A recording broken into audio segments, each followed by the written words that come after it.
Ada for faking food poisoning to teach my boyfriend a lesson? Posted by u/Pacific Phoenix. So my boyfriend, 28M, and I, 26F, both love to cook and are very good at it. We often make meals together, and it's something we really bond over.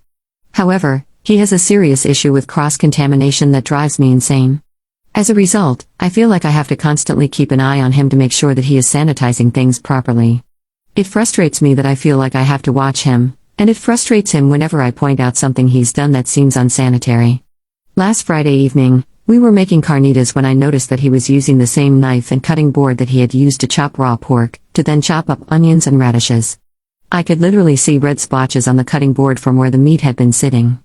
I pointed out that whenever I need to cut both meat and produce, I always do the produce first, so that way I can use the same knife and cutting board without having to worry about cross-contamination.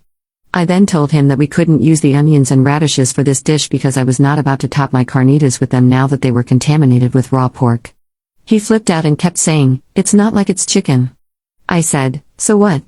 It's still raw meat and there's still potential for foodborne illness." He wouldn't let it go, so finally I was like, "Fine, I'll eat your tainted effing produce." This pissed him off further. He stormed off into our bedroom and refused to finish cooking with me. Without him knowing, I cut up new onions and radishes for garnishing, and we ate dinner separately. The next day we were supposed to go to his parents' place as they were hosting a congratulatory dinner because my boyfriend recently got a new job. In the morning I faked being ill and hung out in bed watching Netflix and reading most of the day. He seemed baffled by my being sick, and I was like, "I don't know, I mean I did eat those onions and radishes that you were so pressed about." He looked irritated after that, but he seemed to believe that I was actually sick. When it came time to start getting ready to head out to his parents' house, I said I was still too ill and ended up staying home. His mother messaged me later on, explaining that it was extremely rude of me to have missed the dinner and that I should have taken some Pepto-Bismol or something so that I could be there to celebrate with them. I didn't even bother responding, and when my boyfriend returned home that night, I could tell he was bummed, but not mad, that I missed the dinner.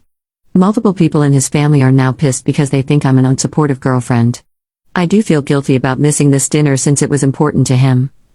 But I was also at my wit's end, as I tried to talk about the contamination thing with him nicely many times in the past, but he always gets pissed off about it, and then doesn't change his ways. Am I the jerk? Top/relevant comments. Commenter. You're the jerk. Yes, he should make changes so he doesn't cross-contaminate, but this was hella petty of you, and you missed an important event just to prove a point and be spiteful? This is very immature. Commenter 2. Yeah, like, I have had food poisoning before, bad enough that even several years later I can't eat food that's too off or I get sick again, and even I think this isn't the way to try and get someone to take food safety